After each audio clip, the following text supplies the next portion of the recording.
नमस्कार दोस्तों, स्वागत है आप सभी का। मैं सर्वेश तिवारी आज संविधान की अगली कड़ी यानी प्रस्तावना जो हमारा सीरीज चल रहा था उसका अगला वीडियो लेकर आया हूँ। आज मैं आप लोगों को इम्पोर्टेंट फैक्ट बताऊंगा जिसमें आप ये समझेंगे कि प्रस्तावना के बारे में किसने क्या कोट किया है और कुछ संशोधन की प्रस्तावना में कब संशोधन हुआ है। हालांकि इसमें से कुछ चीज़ें मैं पुराने लेक्चर्स बताते समय बोल दिया हूँ पर मैं लिख के आपको नहीं दिखाया था, तो ये जो वीडियो बन रहा है इसमें मोस्टली आपको फैक्ट्स जानने को मिलेंगे और मैंने एक टर्म इसमें ऐड किया है, प्रस्तावना की आलोचना किस आधार पे होती है। इसके बाद मैं प्रस्तावना पे एक और वीडियो लेकर आऊँगा जो कि बहुत ही इम्पोर्टेंट रहेगा, जिसमें मैं ये बताऊँगा आप लोगों को कि प्रस्तावना को लेके कब कब सुप्रीम कोर्ट ने क्या क्या फैसले दिए हैं और कौन कौन आदमी प्रस्तावना को लेके सुप्रीम कोर्ट गए हैं। उस समय सुप्रीम कोर्ट में सीजेआई यानी चीफ जस्टिस ऑफ इंडिया कौन रहे, उन्होंने क्या कोर्ट किया, ये सारी बातें हम अगली वीडियो में देखेंगे क्योंकि ये बहुत ही इम्पोर्टेंट फैक्ट है, बहुत ही इम्पोर्टेंट मुद्दा है भारतीय संविधान का। इसलिए मैं उसको इन सबके साथ बताना उचित नहीं समझता हूँ, इसलिए मैं उसके लिए एक सेपरेट वीडियो लाऊंगा। और जहाँ तक मुझे याद आ रहा है कि मैं पीछे 7 या 8 वीडियो बता चुका हूँ, ये हमारा अगला है। उसके बाद एक और वीडियो आएगा, इतने वीडियो में पूरा संविधान का जो प्रस्तावना है वो खत्म हो जाएगा। हालांकि आप बहुत से टीचर्स को देखते होंगे वो एक ही वीडियो में पूरा का पूरा प्रस्तावना पढ़ा देते हैं, पर मैं ऐसा यहाँ नहीं कर रहा हूँ। उसके पीछे कुछ कारण है। कारण ये है कि बहुत सारे बच्चे ऐसे होते हैं जिनको रटना नहीं आता, जो समझना चाहते हैं कि आखिर में ये कैसे तैयार हुआ, इसके पीछे भी क्या उद्देश्य है, उसका मतलब क्या है, प्रस्तावना में जो शब्द यूज किए गए हैं उसका भावार्थ क्या है। तो मैं उन बच्चों के पॉइंट ऑफ व्यू से ज़्यादा ही अपने वीडियोस को प्रोग्राम कर रहा हूँ। और ये अगर आप लोग पीसीएस यूपीएससी की तैयारी भी कर रहे हैं तो भी आप लोगों के लिए आंसर राइटिंग में भी बहुत इंपॉर्टेंट वीडियोज होंगे, बहुत बड़ा रोल प्ले करने वाले हैं ये वीडियोज। तो चलिए हम देखते हैं, वीडियो शुरू करते हैं। इसमें जो प्रस्तावना हमारे संविधान की प्रस्तावना, मैं सबसे पहले हर वीडियो में कहता हूँ आपको प्रस्तावना याद होना चाहिए। हम भारत के लोग भारत को एक संपूर्ण प्रभुत्व संपन्न समाजवादी धर्मनिरपेक्ष लोकतंत्रात्मक गणराज्य बनाने के लिए तथा उसके समस्त नागरिकों को, ऐसे करके लास्ट तक आपको याद होना चाहिए। चलिए देखते हैं कि प्रस्तावना को संविधान की आत्मा या सबसे इंपॉर्टेंट हिस्सा किसने कहा, तो हम कहेंगे ठाकुरदास भार्गव। किसने? ठाकुरदास भार्गव। इन्होंने क्या कहा कि जो प्रस्तावना है ये संविधान की आत्मा है। और इन्होंने क्या कहा कि ये जो संविधान की जो किताब है उसमें सबसे इंपॉर्टेंट हिस्सा अगर संविधान का कुछ है तो वो इसकी प्रस्तावना ही है। किसने बताया था इसको? ठाकुरदास भार्गव। यहाँ पे मैं आपको एक चीज और बता दूं, अक्सर हम लोग देखते हैं जहाँ पे क्वेश्चन पूछता है कि निम्न में से संविधान की आत्मा कौन है, तो वहां पे दिया रहता है मूल अधिकार, डीपीएसपी, प्रस्तावना, आर्टिकल 32 यानी अनुच्छेद 32। तो जैसा कि हम लोगों को पता है कि बाबा भीमराव अम्बेडकर ने अनुच्छेद 32 को भी संविधान का आत्मा कहा है और ठाकुरदास भार्गव ने क्या बताया है? प्रस्तावना को संविधान की आत्मा कहा है। तो इस केस में हमारे दिमाग में बहुत कंफ्यूजन होता है, तो मैं आज आप लोगों को क्लियर कर दूं कि जब कभी किसी का नाम लेके पूछे तो उस आदमी ने क्या कहा है हमको इस पे, जैसे कि अगर क्वेश्चन आ जाए कि ठाकुरदास भार्गव ने निम्न में से किसको संविधान की आत्मा कहा है, तब तो क्लियर है, हम बोल देंगे प्रस्तावना। अगर आ जाए अम्बेडकर जी ने किसको संविधान की आत्मा कहा है, तब भी हम कह देंगे कि आर्टिकल 32। पर अगर दोनों ऑप्शन में आ जाए और किसी का नाम ना दिया हो, यानी क्वेश्चन ऐसे बन जाए कि संविधान की आत्मा निम्न में से क्या है, ऑप्शन ए प्रस्तावना, बी मूल अधिकार, सी डीपीएसपी मतलब वही राज्य के नीति निर्देशक तत्व, और चौथा ऑप्शन आ जाए आर्टिकल 32 अनुच्छेद 32, तो उस केस में हम प्रस्तावना पे टिक करके आएंगे। ये पीसीएस का क्वेश्चन है और पीसीएस ने इस आंसर को एक्सेप्ट किया था, पीसीएस ने भी और यूपीएससी ने भी, दोनों ने पूछा। मुझे सन नहीं याद है किस सन पूछा था। अच्छा, ये मैं कब केस के उस केस में बता रहा हूँ जब किसी का नाम मेंशन ना हो और संविधान की आत्मा पूछे और प्रस्तावना और आर्टिकल 32 दोनों दिया है तो प्रस्तावना के साथ हम जाएंगे, पर अगर प्रस्तावना नहीं दिया है, सिर्फ आर्टिकल 32 है, तो तब हम आर्टिकल 32 यानी अनुच्छेद 32 के साथ जाएंगे। ठीक है, चलिए अगला देखते हैं। संविधान का परिचय पत्र, यानी प्रस्तावना को संविधान का परिचय पत्र किसने कहा?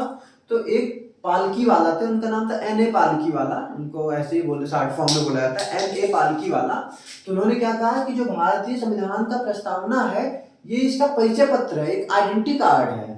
जैसे हमारा आइडेंटिटी कार्ड होता है कि हम दिखा देते हैं और अगला आदमी आइडेंटिटी कार्ड देख के समझ जाता है मेन चीज कि ये आदमी क्या है, कौन है, इसका नाम क्या है, इसका रेजिस्टेंस क्या है, ये इसका डेजिग्नेशन क्या है। ठीक उसी तरीके से पालकी वाला जी ने क्या कहा कि अगर हम प्रस्तावना देख ले तो हम समझ जाएंगे कि संविधान क्या है। इसी आधार पर उन्होंने कहा it is the identity card of our constitution.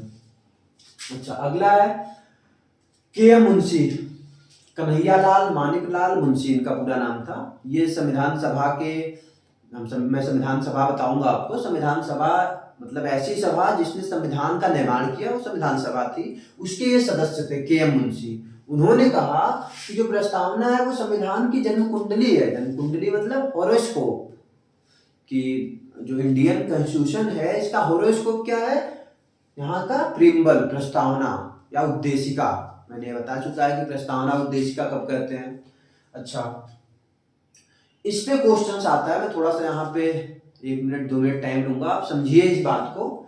ये 1 लाइनर क्वेश्चन हो गया, ये तो ठीक है, पर इस पे पीसेस के क्वेश्चन आते हैं। पूछता है कि के.एम. मुंशी ने, कन्हैयालाल माणिकलाल मुंशी ने भारतीय संविधान के प्रस्तावना को संविधान की जन्म कुंडली या हॉरोस्कोप कहा है, इसकी विवेचना कीजिए।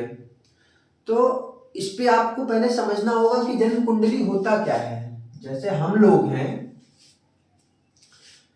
हमारी जन्म कुंडली, हिंदू धर्म में जन्म कुंडली निकाली जाती है। जो भी हिंदू लोग होंगे या फिर जो नहीं भी है, भारतीय परंपरा में, भारतीय संस्कृति में सबको पता होगा, चाहे वो किसी भी धर्म से आता हो, कि जो हिंदू धर्म है उसमें अक्सर लोग क्या निकलवाते हैं, जन्म कुंडली, हॉरोस्कोप निकलवाते हैं। तो ये जो जन्म कुंडली है उससे हमको एक आइडिया लग जाता है कि हम कब पैदा हुए, किन हालातों में पैदा हुए, और क्या इससे आइडिया लगता है कि देखने वाले पंडित लोग क्या बोलते हैं कि आने वाला बच्चे का फ्यूचर ऐसा होगा, इसकी शादी ऐसी होगी, और ये इतना नाम करेगा या इतना बदमाश होगा, ये इनके फेवर में रहेगा, पिता पक्ष में रहेगा, ऐसे करके पंडित लोग बताते हैं। हालांकि मैं उसको नहीं कह रहा हूं, पर उसी से जोड़ते हुए के.एम. मुंशी जी ने क्या बताया कि ठीक उसी तरीके से जो प्रस्तावना है वो भी भारतीय संविधान के जन्म कुंडली का काम करता है। ठीक है, अगला क्वेश्चन आ जाता है कि प्रस्तावना में कितनी बार संशोधन हुआ। तो मैं पहले बता चुका हूं, प्रस्तावना में सिर्फ 1 बार संशोधन हुआ है।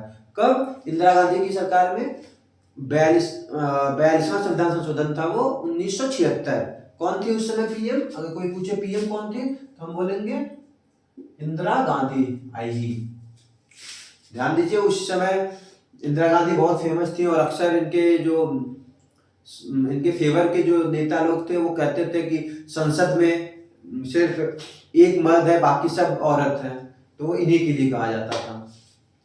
चलिए अगला पॉइंट है कि इस संशोधन में क्या क्या जुड़ा है। तो हम बताएंगे समाजवादी, धर्मनिरपेक्ष और अखंडता। ध्यान दीजिए, मैंने यहाँ धर्मनिरपेक्ष दिया है। तो धर्मनिरपेक्ष इसलिए दिया ताकि आपका माइंड टेस्ट हो, आप कमेंट करके बताएं कि क्या ये लिखना सही है या गलत है। हालांकि प्रस्तावना में धर्मनिरपेक्ष नहीं, हिंदी में पंथ निरपेक्ष शब्द जुड़ा है, पर मैंने यहाँ धर्मनिरपेक्ष इसलिए लिखा है क्योंकि बहुत सारे एग्जामों में पंथ निरपेक्ष नहीं, धर्मनिरपेक्ष भी आ जाता है, तो भी वो एक्सेप्टेबल है। कैसे एक्सेप्टेबल है ये आप पीछे जो लेक्चर में मैंने ये बताया है कि पंथ निरपेक्ष और धर्मनिरपेक्ष में क्या अंतर है, वहां पे जाके आप देख सकते हैं। फिर अगला है प्रस्तावना कहाँ से लिया गया है। ये बहुत इंपॉर्टेंट क्वेश्चन है। तो हम देखेंगे कि प्रस्तावना, अच्छा पॉइंट है यहाँ पे कि प्रस्तावना कहाँ से लिया गया। तो प्रस्तावना क्या अमेरिका से लिया गया? नहीं, प्रस्तावना का जो आदर्श है वो अमेरिका से लिया गया है। यानी प्रस्तावना की संविधान में एक प्रस्तावना होगी, ये एक आइडियोलॉजी, एक दर्श वो हो गया कि मतलब हाँ, अगर संविधान बन रहा है तो प्रस्तावना जरूरी है। तो ये हम किसको देख के बनाए, यानी कि भारतीय संविधान में प्रस्तावना किसको देख के लिखा गया, तो अमेरिका को देख के भारत के जो संविधान निर्माता थे उन्होंने सोचा कि हाँ भारतीय संविधान में भी क्या होना चाहिए, प्रस्तावना होना चाहिए। तो हम कह सकते हैं कि प्रस्तावना का जो आदर्श है वो अमेरिका से लिया गया, यानी प्रस्तावना होगी भारतीय संविधान में, ये अमेरिका को देख के लिया गया। ठीक है, अगला, प्रस्तावना में मैंने बताया था 3 शब्द ऐड किए गए हैं, स्वतंत्रता, समानता और बंधुत्व। ध्यान दीजिए, कौन कौन स्वतंत्रता, 5 तरह की स्वतंत्रता, 3 तरह की समानता, बंधुत्व। इसमें मैंने बताया था कि हम भारत के लोग भारत की संपूर्ण प्रभुत्व संपन्न समाजवादी पंथ निरपेक्ष लोकतंत्रात्मक गणराज्य बनाने के लिए तथा उसके समस्त नागरिकों को सामाजिक आर्थिक राजनैतिक न्याय विचार अभिव्यक्ति विश्वास धर्म और उपासना की स्वतंत्रता। कौन सा विचार अभिव्यक्ति विश्वास धर्म और उपासना की स्वतंत्रता। तो ये स्वतंत्रता, इस पे भी क्वेश्चन आ सकता है कि कितने तरह की स्वतंत्रता है, तो 5 तरह की स्वतंत्रता का वर्णन किया गया है। कौन कौन सा, आपको एक ये याद होना चाहिए, साथ में क्रम पूछ सकता है, तो इसका क्रम क्या है, मैं यहां लिख दे रहा हूं, विचार अभिव्यक्ति विश्वास धर्म और उपासना, ये 5 तरह की स्वतंत्रताओं का वर्णन है। तो एक क्वेश्चन यही बन सकता है कि कितने तरह की स्वतंत्रता का भारतीय संविधान की प्रस्तावना में वर्णन है, हम कहेंगे 5 तरह का। अगला क्वेश्चन ऐसे भी आ सकता है अच्छे एग्जामों में कि जो 5 तरह की स्वतंत्रताओं का वर्णन है उसका क्रम क्या है, अगर इस क्रम में होगा तो सही है, अगर ये आगे पीछे हो तो वो नहीं सही है। फिर समानता, कितने तरह की समानता, फिर आगे हम देखते हैं विचार अभिव्यक्ति विश्वास धर्म और उपासना की स्वतंत्रता। प्रतिष्ठा और अवसर की समता, 2 तरह की समता या 2 तरह की समानता का वर्णन है, प्रतिष्ठा का और अवसर का। मैंने ये भी बताया था पिछले वीडियो में, आप जाके पीछे देख सकते हैं। फिर बंधुत्व क्या होता है, ये मैंने बताया था। तो यहाँ पे क्वेश्चन ये पूछा जाता है कि ये जो तीनों आदर्श हैं, अच्छा मैंने पिछले वीडियो में बताया था कि संविधान में जब प्रस्तावना पढ़ेंगे तो वहां पे 3 चीजें हैं, एक इसका स्रोत क्या है, यहाँ के लोग हैं, दूसरा इसके आदर्श क्या है, तीसरा इसका स्वरूप क्या है। ठीक है, तो ये जो तीनों आदर्श हैं ये कहाँ से ली गई है, तो ये फ्रांस से ली गई है। फ्रांस में जो फ्रांस की जो स्वतंत्रता की लड़ाई हुई थी, यानी कि लड़ाई नहीं, उसको बोलते हैं स्वतंत्रता संग्राम, फ्रांस में जो हुआ था, फ्रांस जब स्वतंत्र हुआ था तो वहां पे यही 3 मोस्टली क्या किए गए थे, नारे चले थे, और उसी से प्रेरित होके हम अपने संविधान में इन चीजों को, इन आदर्शों को लेकर आए हैं। ठीक है, अगला है संविधान निर्माताओं की मस्तिष्क को समझने की कुंजी। यहाँ पे फिर एक कोट है कि भारतीय संविधान की प्रस्तावना को संविधान निर्माताओं के मस्तिष्क को समझने की कुंजी किसने कहा है, तो मैं आपको अगले वीडियो में बताऊंगा। एक केस हुआ था प्रस्तावना से रिलेटेड, बेरूवारी मामला था, उसके जो CJI chief justice of India यानी सुप्रीम कोर्ट के जो मुख्य न्यायाधीश थे, उन्होंने, अच्छा कौन थे, गजेंद्र गढ़कर, उन्होंने ये लाइन कही थी। उन्होंने कहा था कि अगर कोई पॉइंट ऐसा है संविधान के अंदर जो आपको नहीं समझ में आता तो आप क्या करिए, प्रस्तावना में जाके देखिए, प्रस्तावना आपको बताएगा, प्रस्तावना आपको मार्ग दिखाएगा कि उसका मतलब क्या है, यानी संविधान निर्माता जब संविधान बनाए तो वो क्या सोच के बनाए। तो ये जानकारी हमको कहाँ से मिलेगी, प्रस्तावना से। इस आधार पर उन्होंने कहा कि संविधान निर्माताओं के मस्तिष्क को समझने की कुंजी है कौन, प्रस्तावना। किसने कहा, गजेंद्र गढ़कर। वो कौन थे, पूर्व CJI chief justice of India. अच्छा इतना हो गया इंपॉर्टेंट। अभी मैं कुछ और आपको अलग से बताने जा रहा हूं जो कि मैं गारंटी दे सकता हूं कि आपको पूरे YouTube पे कहीं नहीं मिलने वाला। ध्यान दीजिए, आलोचनाएं, कि भारतीय प्रस्तावना की भी आलोचना है। आप ये देखे होंगे कि भारतीय संविधान की आलोचना की जाती है, पर यहाँ पे मैं प्रस्तावना की आलोचना बताने आया हूँ। चलिए देखते हैं जो इम्पोर्टेंट है। वैसे तो बहुत सारी आलोचनाएं हैं अगर हम छोटे मोटे लोगों की बात करेंगे, पर 3 जो सबसे ज्यादा अक्सर लोग आलोचना करते हैं, विदेशी लोग अधिकतर जो अंग्रेज थे उन्होंने ये सारी आलोचनाएं की थी। पहला क्या, दंत विहीन व्याघ्र, टूथलेस टाइगर, कि एक ऐसा शेर, एक ऐसा व्याघ्र, व्याघ्र मतलब शेर, चीता, टाइगर कुछ भी कह सकते हैं आप, कि जिसका दांत ही नहीं है। मतलब चीता तो है पर दांत ही नहीं है, तो किस काम का। तो इसलिए कहा गया कि ये इसमें बहुत सारी, अच्छा ये क्यों कहा गया, अब यहाँ पे मैं दोनों फैक्ट बताऊंगा क्यों कहा गया और वो किस हद तक सही है किस हद तक नहीं सही है। तो पहला पॉइंट है दंत विहीन व्याघ्र। तो आप इसका मतलब समझिएगा कि जो दंत विहीन व्याघ्र है, मैं यहाँ पे बता दे रहा हूं।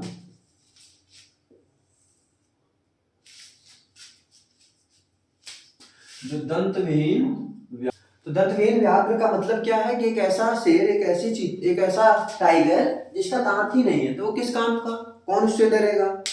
अच्छा ये क्यों कहा गया, इसलिए कहा गया क्योंकि इसमें बहुत बड़ी बड़ी बातें हैं, बहुत बड़ी बड़ी बातें हैं। जैसे कि ये इसमें समाजवादी बोला गया, ये पंथ निरपेक्ष है यानी इसका कोई धर्म नहीं है, ये प्रभुत्व संपन्न है, ये सब क्या है, ये बहुत बड़ी बड़ी चीजें हैं।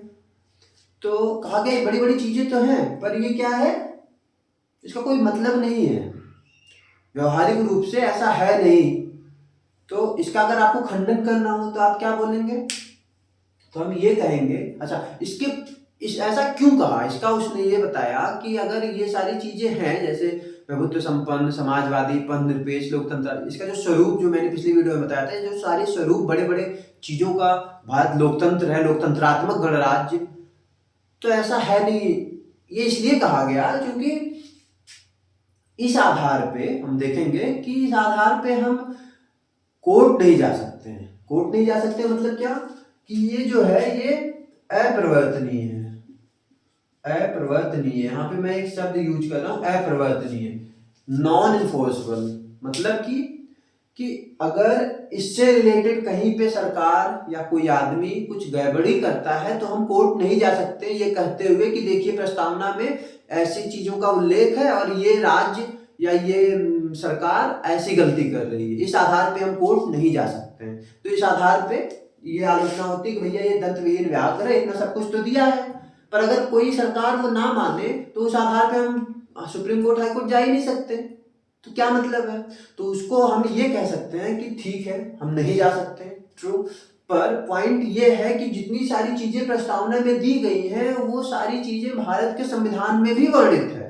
तो अगर कोई प्रस्तावना के किसी खंड का अवहेलना करता है तो उसको हम संविधान में उस चीज, वो चीज जहां संविधान में वर्णित है उसको उठा के हम जाएंगे। जैसे अगर कोई हमारे स्वतंत्रता के अधिकार या समानता के अधिकार का हनन करता है कोई सरकार, तो हम कोर्ट नहीं जा सकते ये कहते हुए कि भैया प्रस्तावना में दिया है और देखिए ऐसा ऐसा सरकार कर रही है। पर हम कैसे जा सकते हैं, हम जा सकते हैं कि हमारा जो फंडामेंटल राइट, जो हमारा मूल अधिकार है वहां पे दिया गया है स्वतंत्रता का अधिकार, समानता का अधिकार, उस आधार पे हम जाएंगे सुप्रीम कोर्ट कि देखिए और ये हमारा फंडामेंटल राइट है और इसको ये छेड़खानी कर रहे हैं। तो इसलिए ये जो दंत विहीन व्याघ्र का कॉन्सेप्ट था ये गलत पाया गया। दूसरा कहा गया कि ये बहुत अस्पष्ट है। अस्पष्ट क्यों कहा गया, क्योंकि यहाँ पे ये बताया गया कि इसमें जो बहुत सारी चीजें उसका डेफिनेशन ही नहीं लिखा है, जैसे प्रभुत्व संपन्न, इसका डेफिनेशन ही नहीं है। फिर समाजवादी वर्ड यूज किया गया, 42वें संविधान संशोधन द्वारा ऐड किया गया, उसका क्या मतलब है, कहीं पे भी वर्णन नहीं है, ना प्रस्तावना में ना संविधान में, तो ये अस्पष्ट है। तो यहाँ पे हम आपको बता दें कि जो संविधान को की जो व्याख्या का काम है वो यहाँ की कोर्ट का है, यहाँ की सुप्रीम कोर्ट का है। तो हम कहेंगे कि अगर कहीं पे भी ऐसा, जो वैसे ही हमारा संविधान विश्व का सबसे बड़ा लिखित संविधान है, अगर हम ऐसे एक एक शब्द के बारे में बताने जाते हैं तो और भी ब्रॉड होता जाता है। इसलिए हम ये काम न्यायालय पे छोड़ रखे हैं कि समय समय पर वो हर चीज का व्याख्या करती रहेगी। अच्छा अगला है मौलिकता का अभाव। इसका मतलब क्या है, ये कहा गया कि जो भारत के संविधान में जो प्रस्तावना है उसमें समानता समानता हम देख रहे हैं कि ये कहाँ से, अमेरिका से लिया गया, स्वतंत्रता समानता बंधुत्व ये कहाँ से लिया गया, ये फ्रांस से लिया गया। तो ये सब कहीं ना कहीं से हम देख के लिए हैं, तो ये मौलिक नहीं है। मौलिक मतलब भारत के जो संविधान निर्माता लोग थे उन्होंने खुद नहीं लाया, ये कहीं से नकल करके लाए, नकलची लोग हैं ये। तो हम कहेंगे कि कोई भी चीज अगर पहले से ही याद हो गई तो इसका ये कतई मतलब नहीं है कि हम उसको इस्तेमाल नहीं करेंगे। जैसे अगर न्यूटन ने सबसे पहले देखा सेब गिरते हुए, उन्होंने न्यूटन ने अपना जो भी नियम दे दिया गुरुत्वाकर्षण का नियम, तो इस आधार पे हम नहीं कहेंगे अरे नहीं गुरुत्वाकर्षण तो ये तो न्यूटन ने दे दिया, अब हम इसको नहीं मानेंगे, अब हम दूसरा कुछ खोजेंगे। अरे उसको यूज करते हुए हम अगला कुछ खोज सकते हैं। जैसे इलेक्ट्रिसिटी का आविष्कार हुआ, उसके बाद बिजली बना, सॉरी बल्ब बना, इलेक्ट्रिक बल्ब बना, फिर इलेक्ट्रिक बल्ब बना, फिर और भी इलेक्ट्रिक इक्विपमेंट बनते गए। तो हम ये थोड़ी कहेंगे कि नहीं इलेक्ट्रिसिटी का आविष्कार किसी ने कर दिया अब हम नहीं जाएंगे, उसमें एक कदम हम आगे बढ़ सकते हैं, वो यहाँ के लोगों ने किया। तो इस तरीके से हम कहेंगे कि मौलिकता का अभाव का जो सेंस है ये कतई गलत है, क्योंकि ये एक आदर्श है, ये किसी ने पैदा नहीं किया, ये सारे समाज में रहता है। ठीक है, तो अस्पष्टता इसका भी मैंने खंडन बताया, इसका भी मैंने खंडन बताया। अभी ये बताते समय, इसको बताते समय जब मैंने ये नाम लिया कि स्वतंत्रता समानता और बंधुत्व फ्रांस से लिया गया, यहाँ से एक क्वेश्चन और मेरे दिमाग में आ गया। एक क्वेश्चन और पूछता है जो कि बहुत ही इंपॉर्टेंट है। क्या पूछता है कि अच्छा प्रस्तावना कहाँ से लिया गया, यानी आदर्श कहाँ से लिया गया, ठीक है अमेरिका से लिया गया है, पर अगर पूछ ले कि प्रस्तावना की भाषा कहाँ से ली गई, क्या अगर पूछ ले भाषा कहाँ से ली गई, तो हम क्या कहेंगे, हम कहेंगे ऑस्ट्रेलिया से ली गई है। क्वेश्चन आता है, ये बहुत इंपॉर्टेंट क्वेश्चन है कि भारतीय संविधान की प्रस्तावना का जो लैंग्वेज है, द लैंग्वेज ऑफ आवर प्रीम्बल, वो कहाँ से लिया गया है, तो हम कहेंगे ऑस्ट्रेलिया से लिया गया है। तो आज के लिए बस इतना ही। उम्मीद करता हूँ आपको वीडियो पसंद आई होगी, और अगर आपको अच्छा लगा हो और चैनल पे आप नए हो तो सब्सक्राइब करें और चैनल को और भी लोगों के साथ शेयर करें। Thank you.